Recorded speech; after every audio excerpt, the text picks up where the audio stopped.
All right, my shop is closed till the 8th of January 2025. This is the most practical time I really do think I can be back to action. Yes, it's going to be a beautiful year, 2025. I can already feel it. There are a lot of opportunities opening up. I've decided to take these first 7 days just to enable me kind of really relax, because as soon as I start the grind, it's just going to be every day rinsing and repeating, doing the same thing that made me seek success in 2024, which is every day go to the shop, every day try to make sure that you have an item that is ready to go. Every day ship out item, try to see how you can create a new listing, and every day just doing the same thing, trying to do it better, and then the cycle just goes on and on and on, developing new relationships, But then there are certain things I noticed that I didn't really do very well in 2024, and I really would like to do it better in the new year. And one of the things are that, yes, I would really like to pay close attention to customer service.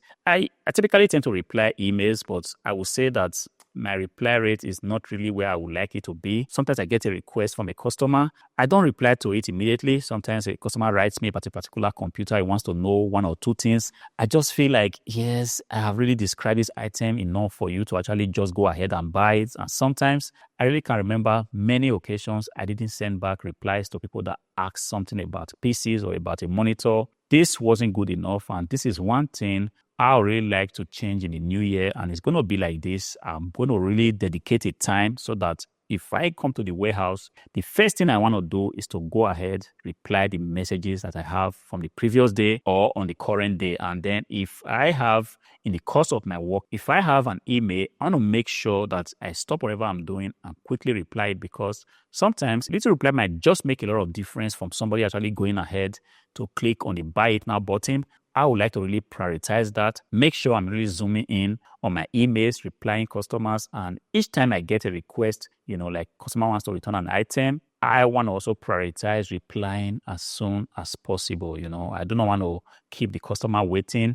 Sometimes I've actually used this strategy of somebody requesting to return an item, we do not reply, and then the person goes ahead to delete the return request on his own, because perhaps the person changed his mind, or just figured out the problem with the particular device. It could be a computer, it's a laptop, it could be a laptop not coming on, and the customer wants to return it. And the fact that he didn't reply early, the person figured it out and went ahead to delete the return request. I use this strategy so many times, it kind of works, but then this is not a strategy I would like to use in the new year. I would really like to be smarter. Whenever somebody writes me and wants to return an item, I want to go ahead, process it, and make sure the buyer has a very, very good experience. Another thing I would like to prioritize is keeping the warehouse clean. You see, sometimes you get so busy. I get it. Work just gets so busy. There are some weeks that are so complicated. You have a lot of items to ship out. You do not have a lot of time to do it.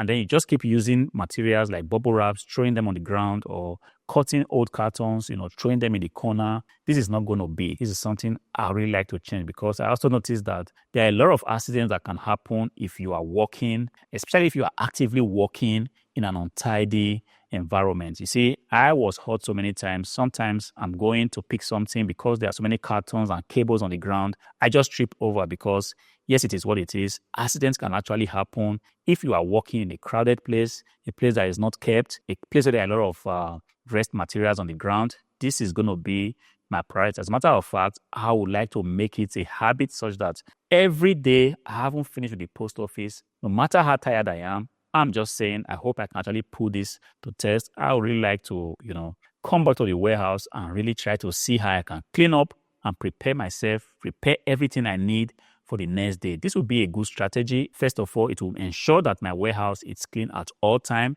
It will remove every possibility of physical injury occasioned by items just lying on the ground. This I'm actually going to prioritize. Another thing I would love to prioritize in the new year is reducing my debt pile to the barest minimum. Sometimes when you take a look at the debt pile, you are pretty much like, wow, how is it that I got so many of these items, and when did I even get these items? Any debt pile you have, as long as you didn't receive the items for free, understand that this is just your money tied up. They are not working for you. They're just lying down in one place. This is not how it should be this year. I'm going to first of all try to minimize, the incidences of debt pile. And debt normally comes around when you do not do your due diligence before going out to buy items. So what I want to do is that I'm going to prioritize doing a lot of research before I actually go ahead to pay for a particular item. The item I'm buying must be seen to be items that are in good working conditions, and the item I'm going to buy also must be seen to be items that the eBay platform actually has buyers for, because the problem that we all face is that sometimes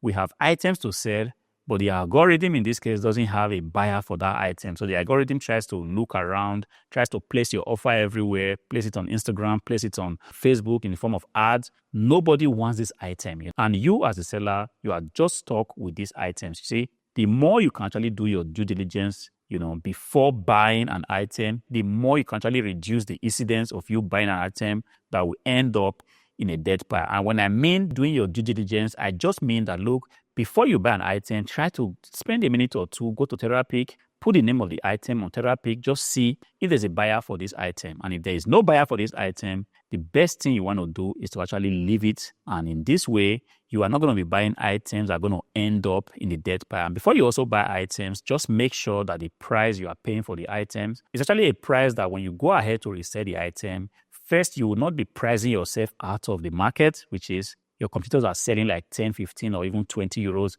lesser than what you are trying to sell the items for, so that the item don't just sit there because it's too expensive, nobody wants to buy it. And at the end of the day, after like 3, 4, 5 months, it's not selling and you need a particular space, then you have to take this item and throw them in the dead pile, and the dead pile just keep growing and growing and growing. Yes, a lot of my dead piles were actually dead piles that happened about 1-2 years ago when I was just buying stuff arbitrarily. I didn't know what I was doing. I didn't know. As a matter of fact, you don't know what you don't know. But when I figured things out, I actually made a lot of effort to reduce my dead pile. But here and there, give and take, we are not all perfect. We still do make this mistake. We tend to see some items, because the items looks like something similar to what we already sold before we buy it, only for us to realize that, look, this shouldn't have been, and if care is not taken, that item is going to end up in a dead pile. That is not going to happen in the new year. I'm going to be on my game, making sure that, yes, I reduce the incidences of items ending up in the dead pile as much as I possibly can. So these 3 strategies, I have thought of it. I'm still thinking of it.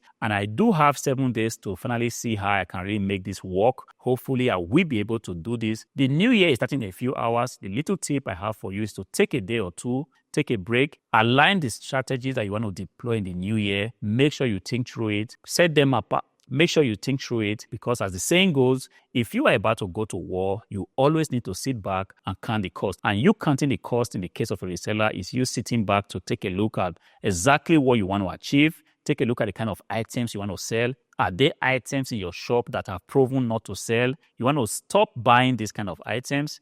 You want to take a look at where you are experiencing some leakage. Are there some kind of expenses that you are running that you can actually cut back on? Are you sourcing too far away from your home? Are you having to drive 30, 40, 50 kilometers every day or every 2 days just because you want to go and buy a $200 item or a €200 item? Take a look at the things that you are doing wrong. Set a good strategy, a strategy that will see that you succeed in the new year, a strategy that will not just see that you remain in the same place doing the same amount that you did this year that didn't actually make you happy. Set a day or two apart and think through these things. You will be glad you did. Until I see you again in the next one. Peace.